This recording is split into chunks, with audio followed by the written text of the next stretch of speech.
이제 오늘은 룻기 1장 22절부터 시작이 되겠습니다. 룻기 1장 22절. 네. 이렇게 해서 나오미는 모압 땅에서 자기 며느리 룻을 데리고 고향 베들레헴으로 돌아왔다. 때는 보리 추수가 막 시작될 무렵이었다. 그래서 룻이 정말 가난하게 되고 늙고 그리고 혼자 돌아온 것이 아니고 과부가 된 며느리까지 데리고 돌아왔습니다. 끼니를 이을 쌀이 없는 거예요. 보리도 없어요. 그래서 이들의 그 가난함, 그 비참함이라고 하는 거는 자신의 이름을 쓴 것으로 바꾼 그 심정을 알 수 있습니다. 기쁨을 주는 자라고 하는 이름에서 마라라고 하는 이름으로 바꾼 이 나오미의 심정이 참 이렇게 느껴지지 않습니까? 그런데 이러한 가난함에도 불구하고 룻이 자기 민족에게, 자기 친인척에게 돌아가지 않고 그가 신앙을 위하여 그 시어머니를 따라서 왔다고 하는 것은 보통 크나큰 굳은 결심이 아니고서는 올 수가 없지요. 그런데 여기 룻기 2장 1절에 보면 당장 먹을 쌀이 없는데 룻이 용기를 내어서 하는 말이 이렇습니다. 나오미의 남편 엘리멜렉의 친족 중 유력한 자가 있으니 이름은 보아스더라. 모압 여인 룻이 나오미에게 이르되 나로 밭에 가게 하소서. 내가 네게 은혜를 입으면 그를 따라서 이삭을 줍겠나이다. 나오미가 그에게 이르되 내 따라 갈지어다 하며 룻이 가서 베는 자를 따라 밭에서 이삭을 줍는데 우연히 엘리멜렉의 친족 보아스에게 속한 밭에 이르렀더라. 이 룻이 할 수 있는 것이라고는 이삭을 줍는 것 이외에는 할 수 있는 게 아무것도 없어요. 이제 이 이삭마저 줍지 않으면 생계가 어려워지는 형편이에요.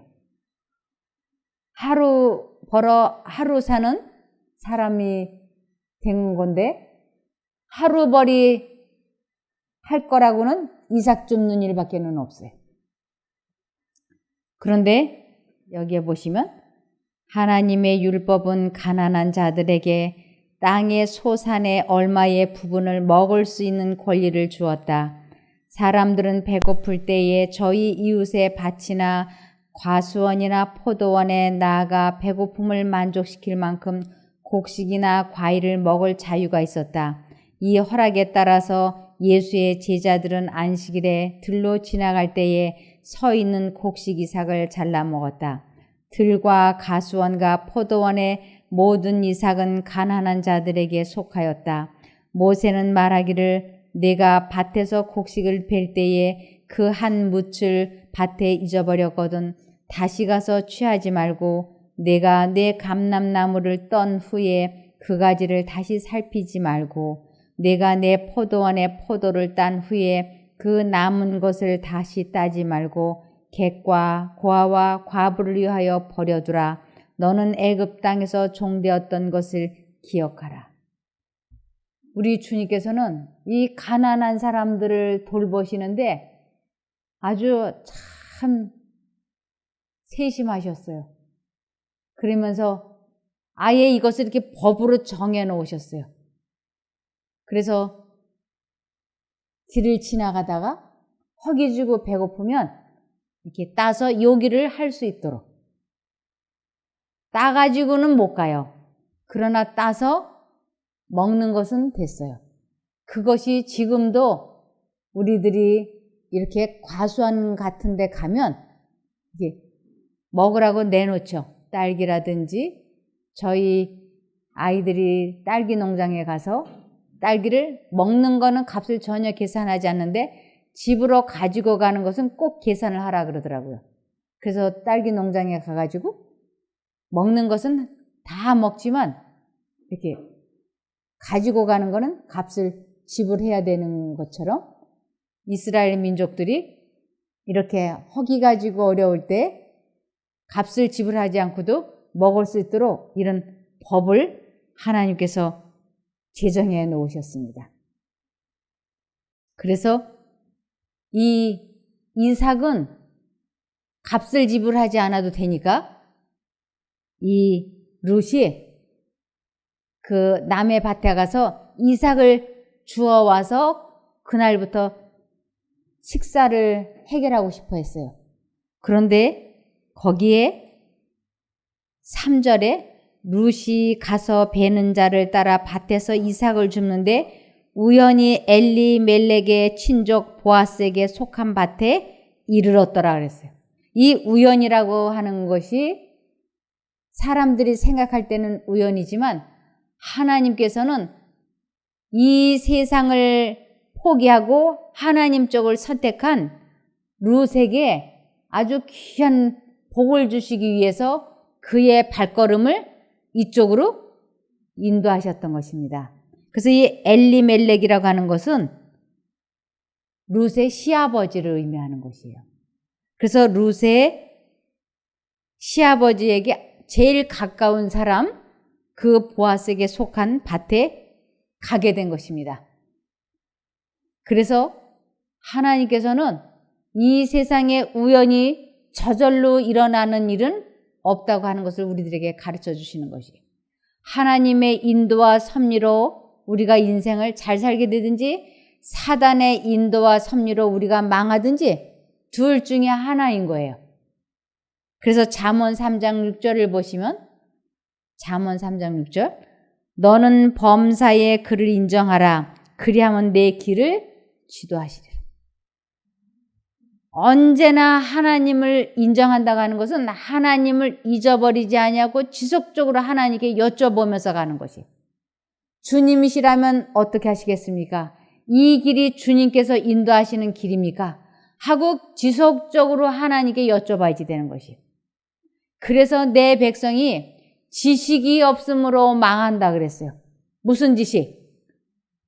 하나님의 음성을 알아듣고 분별해야 되는데 그 하나님의 음성을 알아듣고 분별하려면 반드시 이 성경 말씀을 읽어야지 되는 것이에요. 이 성경 말씀을 읽어두면 우리들이 이리로 갈까 저리로 갈까 이것을 할까 저것을 할까 하고 두 갈래 길에서 어찌할 바를 알지 못할 때 하나님께서는 우리가 평상시에 읽어놓은 성경 말씀을 기억나고 생각나게 해주셔서 그 우리의 인생길을 안내해 주시려고 하는 것입니다. 그런데 이 성경 말씀을 읽어놓은 것이 없으면 하나님께서 생각나고 기억나게 해줄 수 있는 것이 없는 것이에요. 그럴 때 하나님의 음성이 들려와도 그것이 하나님의 음성이라고는 생각을 안 하고 내 속에서 내가 만든 생각을 가지고 내가 이렇게 할까 저렇게 할까 그러는 걸로 생각을 하는 것이에요. 근데 하나님께서는 이 말씀을 읽으라고. 그러면 우리들이 어찌할 바를 알지 못할 때 하나님께서는 이 성경 말씀을 생각나고 기억나게 하셔서 우리의 인생을 망하지 않도록 도와주신다고 하는 것입니다. 그래서 너는 범사의 모든 일에 그를 인정하라. 그리하면 내 길을 지도하시리라. 그래서 우리들이 한가할 때 하는 언행을 보면 그 사람의 인격을 알 수 있다 그랬어요. 한가할 때 이 사람이 무엇을 하는 사람인가? 한가하면 TV 드라마를 보는 사람인가? 아니면 신문 잡지를 보는 사람인가? 아니면 전화기를 들고서 잡담을 하는 사람인가? 아니면 뜨개질을 하는 사람인가? 한가할 때 그 사람이 선택하는 것을 보면 그 사람을 알 수 있다는 말이 있어요. 그런데 우리는 한가할 때 이 성경 말씀을 집어들어야지 되는 것이에요. 그래서 이 성경 말씀을 집어들고 이 성경 말씀을 사단이 깨닫게 하지 못하도록 사단이 성경 말씀을 깨닫게 해요. 그래서 사람들을 많이 악으로 끌고 갑니다. 하나님께서는 우리들이 성경을 읽을 때 하나님께서 깨닫게 해주시기를 간절히 기도하면 성령께서 이 말씀을 온전하게 깨닫게 도와주시는 것이에요. 그래서 이 성경 말씀을 잘 읽으면 정신이 번쩍 나게 하나님께서 도와주시는 것을 경험할 수 있습니다. 그래서 이제 이 룻이 아주 우연인 것 같았지만 하나님을 믿기로 굳게 결심을 하고 이스라엘 민족에게로 찾아온 이 룻을 하나님께서는 보아스의 밭으로 갈 수 있도록 천사들을 통해서 역사하셨던 것입니다. 그리스도를 개인의 구주로 받아들이는 자들은 고아처럼 인생의 시련을 홀로 견디도록 방임되지 아니한다. 예수께서는 그들을 하늘 가족의 일원으로 받으시며 당신의 아버지를 그들의 아버지로 부르도록 허락하신다. 그들은 부드럽고 영속적인 끈으로 당신께 매인받은 소자들이며 하나님께 사랑스러운 자들이다. 하나님께서는 저들을 향하여 한없는 온정을 품고 계시는 바 마치 신이 인간보다 높음같이 육신의 부모가 무력한 우리에게 느끼는 것보다 훨씬 더 큰 온정을 품고 계신다. 이제 룻기 2장 1절부터 보시겠습니다. 룻기 2장 1절부터. 나오미의 남편 엘리멜렉의 친족 중 유력한 자가 있으니 이름은 보아스더라. 이 나오미의 남편 중에 유력한 자라고 하는 것은 아주 유지이면서 귀족이면서 부자예요. 그 사람이 이렇게 친족인 거예요. 그런데 이스라엘 민족들에게는 어떤 제도가 있었느냐 하면 가난해서 이 땅을 팔고 못 찾으면, 그리고 지금 이 엘리멜렉은 그 땅을 팔고 그리고 아들도 죽고 본인도 죽었기 때문에 한마디로 대를 이을 사람이 없는 거예요. 그러면 이 땅을 가장 가까운 친족이 이 땅을 자기 돈으로 사가지고 이것을 돌려줘야지 되는 것이에요. 여러분이라면 하시겠습니까? 예를 들면 내 언니가, 이제 나의 형이 땅을 팔고는 자식이 없이 죽었잖아요. 그런데 그 형의 형수가 혼자 살아남아 있는 거예요. 그러면 그 시동생이나 형제는 그 땅을 자기 돈으로 사가지고는 이 형수에게 줘야 되는 것이에요. 얼마가 됐든. 그러면서 대를 이어가도록 잠자리를 해줘야지 되는 거죠. 그러니까 이것이 대를 이어가도록, 이것이 이스라엘 민족들에게는 예수님이 우리들이 지은 죄값을 대신 갚아주시고 우리를 다시 우리가 도로 찾을 수 없는 땅, 우리의 본향, 우리의 천국으로 우리를 되돌아가게 하기 위해서 예수님이 우리가 지불해야 되는 죄값을 예수님이 대신 지불해 주시고 우리로 하여금 천국으로 돌아가게 해주기 위해서 예수님이 십자가에 달려 돌아가시는 것을 기업 물을 자가 되신 것이에요. 그러니까 이 룻에게 기업 물을 자가 있는데 그게 누구냐면 보아스인 거예요. 그런데 보아스가 혼자 호라비로 살았는지 부인이 있는지 거기에 대해서는 아무것도 안 나와 있어요. 그런데 하여튼 이스라엘 민족에게는 예수님이 사람들의 죄값을 물어주고 다시 돌아갈 수 있는 천국을 찾아주는 것처럼 이스라엘 민족들에게도 이렇게 기업을 옆에서 물어주는 사람이 있어가지고 그 땅을 도로 찾아오는 것을 기업을 물어준다고 하는 거지. 그런데 나오미의 남편에게 아주 가까운 친족이 있는데 그것이 보아스인 거예요. 그러니까 이 보아스의 밭에 이 룻이 가서 이제 줍는 거예요. 이삭을. 계속 읽어보겠습니다. 2절에 모압 여인 룻이 나오미에게 이르되 나로 밭에 가게 하소서. 내가 네게 은혜를 입으면 그를 따라서 이삭을 줍겠나이다.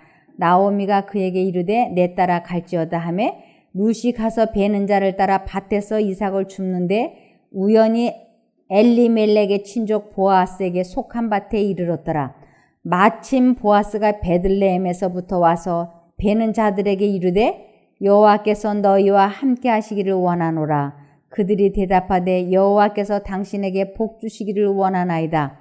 보아스가 베는 자들을 거느린 사환에게 이르되 이는 네 소녀냐. 이 보아스가 나갔다 들어와 보니까 자기 집에서 일을 하는 한마디로 이제 여종들이죠. 여종들 틈에 이방 여인이 하나 섞여 있는 거예요. 그것도 젊은 새내기.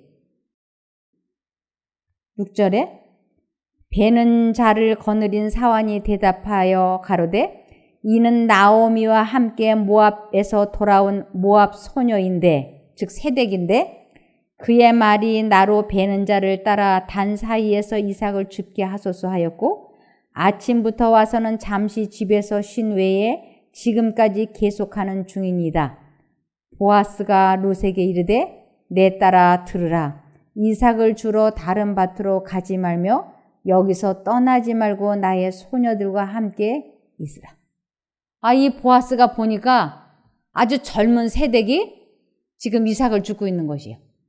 그런데 이 농사일을 하는 남자들이 그렇게 젠틀하지 않잖아요. 이 젊은 이방 여인이 이삭을 주면 다른 밭으로 가면 남자들이 희롱할 수 있지 않겠어요? 어떻게 찝쩍거릴 수 있잖아요? 그것을 보아스는 알고 있기 때문에 다른 밭에 가지 말고 내 밭에 있으라고. 그러니까 이 보리밭이 아주 넓었나 봐요. 여기 있으라고. 그러면서 물을 마시고 싶을 때는 물을 마시고 배고플 때는 여기서 먹고 그러면서 다른 데 가지 말라고. 내가 너를 아무도 찝쩍거리지 못하게 내가 단단히 주의를 주었으니까 꼭 여기 있어 하고 이야기하는 것이. 이 룻이 그 말을 들을 때 얼마나 감사하겠어요? 그러지 않아도 이 남의 나라고 아는 사람 하나도 없고 더군다나 생김도 다르고 이방 여인이고 과부고 나이는 젊고 어느 남자가 와서 희롱하고 건드리면 속수무책으로 당할 수밖에 없는 아주 불쌍한 과부인데 이 불쌍한 여인에게 이 보아스가 따뜻하게 대해주니까 그의 마음이 막 감사함으로 녹아내리는 거예요. 그래서 여기 9절에 보면 그들의 배는 밭을 보고 그들을 따르라. 내가 그 소년들에게 명하여 너를 건드리지 말라 하였느니라. 목이 마르거든 그릇에 가서 소년들의 길어온 것을 마실지니라. 룻이 땅에 엎드려 절하며 그에게 이르되 나는 이방 여인이오늘 당신이 어찌하여 내게 은혜를 베푸시며 나를 돌아보시나이까. 얼마나 감사했으면 그냥 발 아래 넙죽 엎드려 버렸을 거예요. 아, 이 장면이 너무나 이렇게 감격스럽지 않아요? 이 룻의 심정이 얼마나 감사했으면. 그러지 않아도 겁나고 두려운데 이렇게 늑수그레한 노신사가 이 밭주인이 이렇게 자기를 나듯이 보호해 주니까 너무너무 감사한 거예요. 그러자 11절에 보아스가 그에게 대답하여 가로되 내 남편이 죽은 후로 내가 시모에게 행한 모든 것과 내 부모와 고국을 떠나 전에 알지 못하던 백성에게로 온 일이 내게 분명히 들렸느니라. 여호와께서 내 행한 일을 보응하기를 원하며 이스라엘의 하나님 여호와께서 그 날개 아래 보호를 받으러 온 내게 온전한 상 주시기를 원하노라. 이 보아스가 이 소녀를 보니까 너무 좋은 여자로 보이는 것이. 왜냐하면 이 세상에서 가장 가치 있는 여자는 이런 여자라고 돼 있어요. 잠언 30장 31절을 보시겠습니다. 현대인의 성경. 네. 잠언 31장 30절에서 보면 고운 것도 거짓되고 아름다운 것도 헛되지만 이것은 사람의 외모는 세월이 지나면 보잘것 없어지는 것이. 세상 없는 미인이라 할지라도 세월이 지나면 그 고운 것도 아름다운 것도 다 소용이 없다. 그런데 무엇만큼은 세월이 지나면 지날수록 빛이 나느냐 하면 예수님의 마음을 품고 사는 그 품성 변화는 시간이 지나면 지날수록 아주 빛이 난다고요. 그런 사람들이 어디를 가느냐면 천국에 가는 것이. 그래서 고운 것도 거짓되고 아름다운 것도 헛되지만 두려운 마음으로 여호와를 섬기는 여성은 칭찬을 받을 것이다. 그녀는 자기가 행한 일에 대한 보상을 받고 모든 사람들에게 칭찬을 받을 것이다. 이 보아스가 그 신앙 하나만을 위해서 고향을 떠나고 민족을 버리고 부모 친척을 버리고 늙고 가난한 보잘것없는 나오미에게서 풍겨나오는 하나님의 사랑을 보고 일편단심으로 이 나라에 온 것을 이 보아스가 들은 거예요. 그래서 보아스가 그렇게 칭찬을 하는 것입니다. 그래서 13절에 룻기 2장 13절 이제부터 현대인의 성경을 읽어주세요. 주인 어른의 시녀만도 못한 저를 위로하시고 친절하게 말씀해 주시니 정말 감사합니다. 식사 때가 되자 보아스는 룻을 불러 함께 식사하자고 권하였다. 그래서 그녀는 일꾼들과 함께 앉아 보아스가 주는 음식을 실컷 먹었다. 도시락도 싸갈 형편이 못 되는 여자. 그냥 오늘 보리삭 주어서 저녁에 가서 그걸로 보리밥을 해 먹어야 되는 이 가난한 여자를, 이 젊은 과수댁을 보아스가 점심을 주는 것이. 이리 와서 먹어. 그러면서 15절에 식사를 끝내고 룻이 이삭을 주러 떠나자 보아스가 일꾼들에게 명령하였다. 저 여자에게 곡식단 사이에서도 이삭을 줍게 하고 조금도 나무라지 말며 가끔 곡식단에서 조금씩 뽑아 그녀가 줍도록 버려두고 아무 말도 하지 말아라. 이렇게 해서 룻은 저녁까지 이삭을 주었는데 주운 것을 대어보니 보리가 한 말 남짓 되었다. 룻은 그것을 가지고 성으로 들어가 주운 것을 시어머니에게 보이고 또 싸가지고 온 먹다 남은 음식도 내어놓았다. 그 낮에 먹고 남은 거 그걸 싸가지고 와가지고 자기 시어머니하고 그걸 저녁으로 나누어 먹는 거예요. 19절에 그러자 시어머니가 그녀에게 물었다. 오늘은 어디서 이렇게 많은 이삭을 주었느냐? 너를 도와준 사람에게 하나님이 복을 주시기 원한다. 그래서 룻은 시어머니에게 모든 일을 다 말하고 그 밭의 주인이 보아스라는 것도 말해 주었다. 그러자 나오미는 감격해서 며느리를 보고 말하였다. 여호와께서 그에게 복을 주시기 원한다. 하나님은 산 자나 죽은 자에게 언제나 자비를 베푸시는구나. 그 사람은 우리를 돌볼 책임이 있는 가까운 우리 친척 중 하나이다. 그때 룻이 그는 또 나에게 추수가 끝날 때까지 일꾼들 곁에서 이삭을 주라고 말했습니다 하자 시어머니는 정말 그게 좋겠구나 하며 다시 말을 이었다. 얘야, 너는 그의 말대로 다른 밭에 가지 말고 그의 밭에서 일하는 여자들을 따라다니며 이삭을 줍도록 하여라. 그렇지 않으면 내가 다른 사람의 밭에서 희롱을 당할지도 모른다. 그래서 룻은 보리 추수와 밀 추수가 끝날 때까지 그들 곁에서 이삭을 주며 시어머니와 함께 살았다.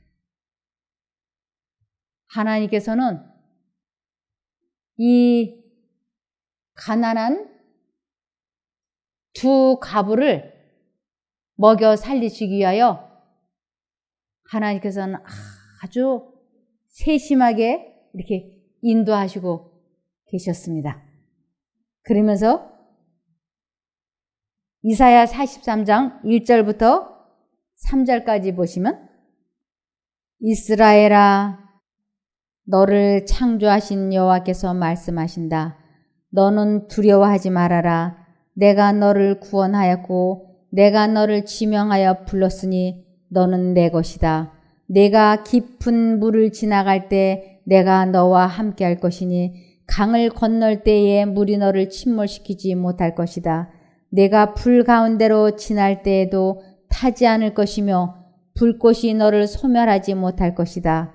너는 너희 하나님 여호와이며 나는 너희 하나님 여호와이며 너 이스라엘을 구원하는 거룩한 자이다. 내가 너를 자유롭게 하려고 이집트와 에디오피아와 스바를 내 몸값으로 내어주었다. 내가 지명하여 불렀을 때 반응을 하는 사람은 어떤 희생을 치르고서라도 너를 구원해 내겠다. 이런 뜻으로 내가 너를 자유롭게 하려고 이집트와 에디오피아와 스바를 내 몸값으로 내어주었다. 이렇게 말씀을 하시는 거죠.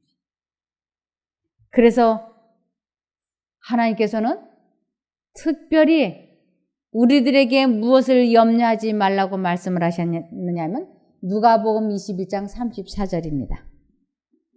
누가복음 21장 34절. 너희는 스스로 조심하라.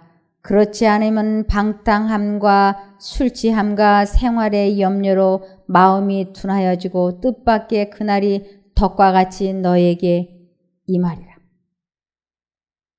이 방탕함이라고 하는 것은 성적인 방탕함도 방탕함인데 특별히 마음속에 무차별적으로 들어오고 있는 생각을 아무 생각 없이 받아들이고 있는 것을 정신적인 방탕함이라고 얘기하는 것이에요.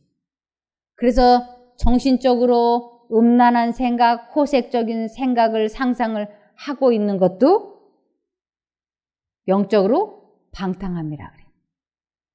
그리고 술 취함과 생활의 염려로 마음이 둔하여진다고요. 그래서 우리들이 마음을 다하고 뜻을 다하고 힘을 다하여 이것은 혼신의 힘을 다하여 주 너희 하나님을 사랑하라. 이것은 하나님을 잊어버리지 마라. 선택하라. 이런 뜻이에요. 그렇게 되면 하나님께서는 모든 것을 다 축복해 주신다고. 그런데 우리는 아프다 보니까 어디에다 자꾸 관심을 쏟느냐면 무엇을 먹어서 병을 치료해 볼까? 어떻게 하면 나을까? 그래서 그 나을 수 있는 방법을 자꾸 찾아 헤매는 것이에요. 그래서 나을 수 있는 방법을 찾아 헤매는 동안에 누구를 잊어버리느냐 하면 하나님을 매 순간 의지하고 신뢰하는 것을 그만 잊어버리게 되는 것이요. 그러면서 우리 마음에 하나님을 생각하지 않고 그러면서 마음에 자꾸 근심, 걱정, 불안함이 찾아 들어오는 것입니다. 이렇게 될 때 우리는 살아계신 하나님에게서 떨어질까 염려하라고 히브리서 3장 12절에 말씀하셨습니다. 히브리서 3장 12절. 형제들아 너희가 삼가, 이 삼가란 건 아주 조심해서라는 뜻이에요. 너희가 삼가 혹 너희 중에 누가 믿지 아니하는 악심을 품고 살아계신 하나님에게서 떨어질까 염려할 것이요. 오직 오늘이라 일컫는 동안에 매일 피차 권면하여 너희 중에 누구든지 죄의 유혹으로 강팍해 됨을 면하라.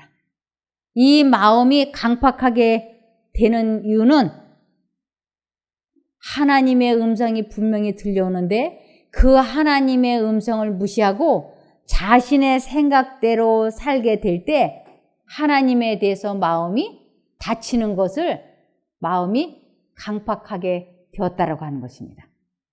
그래서 하나님께서는 우리들에게 잠언 28장 26절을 보시겠습니다. 자기의 마음을 믿는 자는 미련한 자요 지혜롭게 행하는 자는 구원을 얻을 자니라. 자기의 마음을 믿지 않는 것이 언제나 하나님을 의지하는 것이. 그래서 내가 이것을 하는 것이 하나님 보시기에 옳은 일입니까? 아닙니까? 하고 하나님께 늘 여쭤보시고 그리고 주님이시라면 어떻게 하시겠습니까? 하고 여쭈어보면 하나님의 음성이 이 마음속에 들려온다고요. 그래서 하나님의 음성이 들려올 때 어떻게 들려오는지를 이것을 잘 분별해야지 돼요. 왜냐하면 사단은 누구처럼 말하느냐 하면 꼭 하나님처럼 말을 해요. 그래서 하나님의 음성처럼 속이고 있기 때문에 우리들이 이게 하나님의 음성인지 사단의 음성인지 모르고 내 생각이 옳다라고 많이 느껴지면 느껴질수록 하나님께 여쭤보지 않아요. 그래서 사단은 우리들에게 이 생각이 옳다고 하는 것을 강한 신념을 불어넣어주기 때문에 내 생각이 옳다라고 많이 느껴지면서 내가 좀 고집스러워지고 강해지면서 왠지 마음이 뭔지 모르게 불편하다. 그럴 때는 이건 하나님의 음성이 아닌가 보다라고 보시면 돼요. 하나님의 음성은 첫 번째로 부드러워요. 여러분 사랑을 속삭일 때 이 목에다가 핏줄을 굵게 세워가지고 악을 쓰고 사랑을 나누나요? 우리 사랑을 나눌 때 사랑의 대화를 할 때는 목소리가 부드럽고 온유하고 조곤조곤 그렇게 하잖아요. 하나님께서 우리 마음에 말씀하실 때도 강하지 않아요. 부드럽고 따뜻하고 그리고 평안해요. 그래서 내 마음에 두 가지 생각이 이렇게 들어올 때 주님이시라면 어떻게 하시겠습니까? 하고 내 마음속에서 이기심을 제하고 기도를 정직하게 하면 5분 안에 응답하신다라고 나와 있어요. 그러니까 내 마음에 이기심을 제하고 주님께서 말씀만 하시면 이유를 불문하고 순종하겠습니다 하고 정직하게 결심을 하고 기도하면 하나님의 음성이 또렷하게 들려온다고 하는 것입니다. 이 양심 속으로. 그래서 시편 25편 15절을 보시면 내 눈이 항상 여호와를 앙망하면, 이 앙망하다라고 하는 것은 생각하다라는 뜻이에요. 생각하다. 내 눈이, 이것은 내 마음이 하나님을 생각하다. 그래서 내 눈이 항상, 내 마음이 항상 여호와를 생각하면 내 발을 그물에서 벗어나게 하실 것이미로다. 내 발을, 나 자신을 사단의 덫에 걸리지 않게 해주신다고. 그래서 이 룻이 다른 나라에서 가난하고 정말 끼니가 없어서 어려워서 그 남의 밭에 가서 이삭을 줄 수밖에 없는 이 외로운 여인에게 하나님께서는 기이한 방법으로 지금 길을 인도하셔서 이 나오미에게도 큰 복을 허락하시려고 그러고 또 룻에게도 큰 복을 허락하시려고 하시는 것이에요. 성경에서 말하는 복은 영생이에요. 일반 사람들이 생각하는 복은 이 세상의 재물이나 명예나 그런 거잖아요. 근데 보아스가 룻에게 너에게 온전한 상이 주어지기를 원하노라 라고 인사를 했는데 그 온전한 상이라고 하는 것은 내가 정말로 이 땅에서도 잘되고 천국에까지 가기를 소망한다라는 뜻이에요. 우리가 하나님을 지속적으로 의지할 때, 지속적으로 부르고 선택할 때 하나님께서는 우리가 이 땅에서도 잘되게 해주시고 천국에도 갈 수 있게 축복해 주십니다. 그러므로 우리의 구원자이신 예수 그리스도를 언제나 잊지 마시기를 바라며 말씀을 마치겠습니다. 기도하겠습니다. 하늘에 계신 저희들의 아버지 하나님, 참으로 어려운 나오미와 룻을 축복하신 하나님께서 저희들도 어려움 가운데 있는 것 아시지 않습니까? 저희 각자가 다 기가 막힐 웅덩이와 수렁에 잠겨 있습니다. 이곳에서 저희를 건져 주시옵소서. 질병에서, 가난함에서, 마음의 어려움에서, 들리지 않는 귀로 인하여, 마음에 해결되지 않는 분노로 인하여, 괴로움으로 인하여 저희들이 주님께 부르짖어 기도할 때 하나님 응답해 주시옵소서. 하나님께서 꼭 저희들을 붙잡아 주시고 발걸음을 이끌어 주시기를 예수님 이름으로 기도드리옵나이다. 아멘.